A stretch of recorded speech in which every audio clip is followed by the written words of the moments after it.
went round to the offices, but no one had ever heard of the Red-Headed League or Mr. Duncan Ross. I did not wish to lose such a place without a struggle, and so, concluded Jabez Wilson,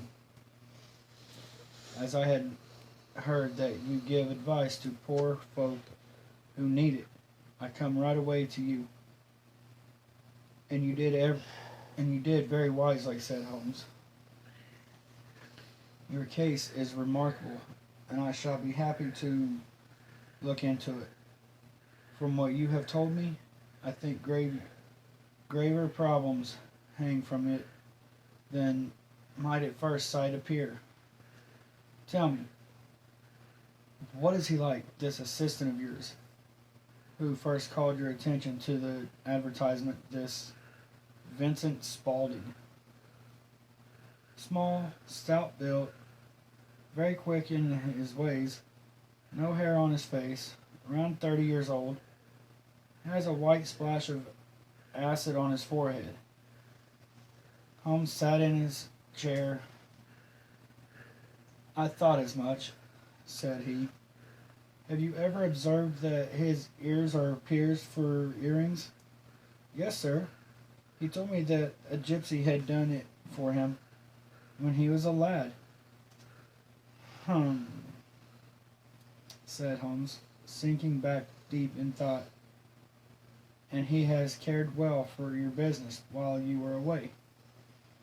Nothing to complain of, sir, though he does have his faults, said Mr. Wilson. Never was such a fellow for photography, snapping away with a camera when he ought to be learning, then diving down into the cellar like a rabbit into his hole to develop his pictures. That is his main fault. But on the whole, he's a good worker. Holmes nodded. Mr. Wilson, he said, today is Saturday. I hope that by Monday we will have settled your case. Well, Watson, said Holmes, when our visitors had left us, let us go to Saxe-Coburg Square. Holmes and I traveled by underground as far as Aldersgate, and a short walk took us to Saxe-Coburg Square. 4 lines of dingy, 2-storied brick houses looked out over a lawn of weedy grass. A brown board with Jabez Wilson in white letters announced the place where our red-headed client had his business. Sherlock Holmes stopped in front of it with his head to one side and looked it all over, his eyes shining brightly. He thumped vigorously upon the pavement with his stick 2 or 3 times, then went up to the door and knocked. A bright-looking, clean-shaven young fellow opened it and asked him to step in. Thank you, said Holmes. I only wish to ask you how you would go from here to the Strand. 3rd right, 4th left, answered the assistant promptly, closing the door. Smart fellow that, observed Holmes, as we walked away. I have known something of him before. Yes, said I. Mr. Wilson's assistant seems to play a large part in this mystery of the Red-Headed League. I am sure that you knocked so that he might see you. You might see him. Not him. What then? The knees of his trousers. And what did you see? What I expected to see. Why did you beat the pavement? My dear doctor, this is a time for observation, not for talk. We are spies in an enemy's country. We know something of Saxe-Coburg Square. Let us now explore what lies behind it. The road in which we found ourselves as we turned the corner was as different as the front of a painting. Is it to the back?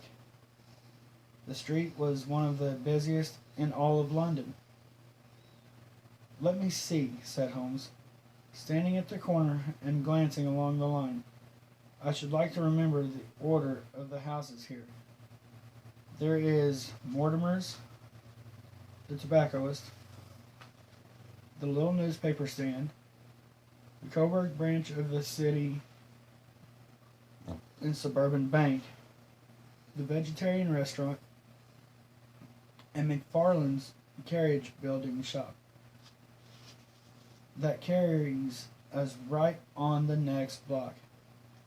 And now, Doctor, we've done our work. So it's time we had some play. A sandwich, a cup of coffee, and then off to hear the violin at St. James Hall, where all is sweetness and harmony. You want to go home, no doubt?" "Yes, it would be as well. All I have some errands, which will take some hours. This business at Coburg Square is serious." "Why serious?" "A considerable crime is afoot, but I have every reason to believe that we shall be in time to stop it. I shall want your help tonight." "At what time?" "10 will be early enough. I shall be at Baker Street at 10. "Very well. And I say, Doctor, there may be some little danger, so kindly put your army revolver in your pocket." He waved his hand, turned on his heel, and disappeared in an instant among the crowd. I trust that I am not a dense man. I had heard what Holmes had heard, and seen what he had seen. Yet he already knew what had happened, and what was going to happen, while to me the business was as mysterious as ever. I tried to puzzle it out, but gave up, and set the matter aside until night should bring an explanation. It was 9:15 when I started from home, and made my way to Baker Street.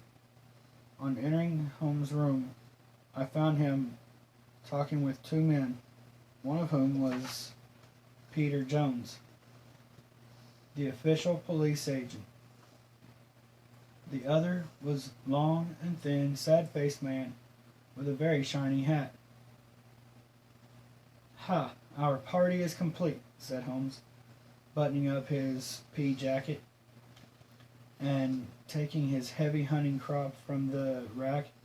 "Watson, I think you know Mr. Jones of Scotland Yard. Let me introduce you to Mr. Merryweather, who is to be our companion in tonight's adventure. I hope a wild goose chase may not prove to be the end of our chase," observed Mr. Merryweather gloomily. "Mr. Merryweather," said Sherlock Holmes, "I think you will find the hunt worth your while tonight. I hope that I may have the pleasure of introducing you to John Clay, murderer and thief. Tonight he will try to steal no less than £30,000 from your bank.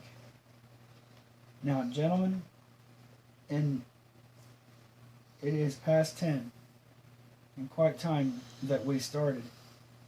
If you two will take the first cab, Watson and I will follow in the second." Sherlock Holmes said little during the long drive. As we rattled through the gaslit streets, he lay back in the cab, humming the tunes that he had learned in the afternoon. "We are close now," my friend remarked. "This fellow Merryweather is a bank director, so he had a personal interest in the matter, and I thought it well to have Jones with us. He is incompetent, though he is brave as a bulldog and stubborn as a lobster.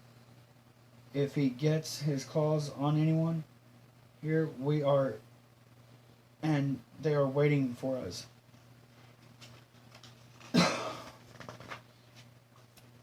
We had reached the street Holmes and I had visited in the morning. Mr. Merriweather unlocked the door to the city and suburban bank. He led us down through the endless tunnels and gates until we came to the bank's cellar. We entered a huge vault piled all around with crates and boxes. We'll have to come back to this one. It's definitely longer than I thought. So until next time, goodbye. See you later.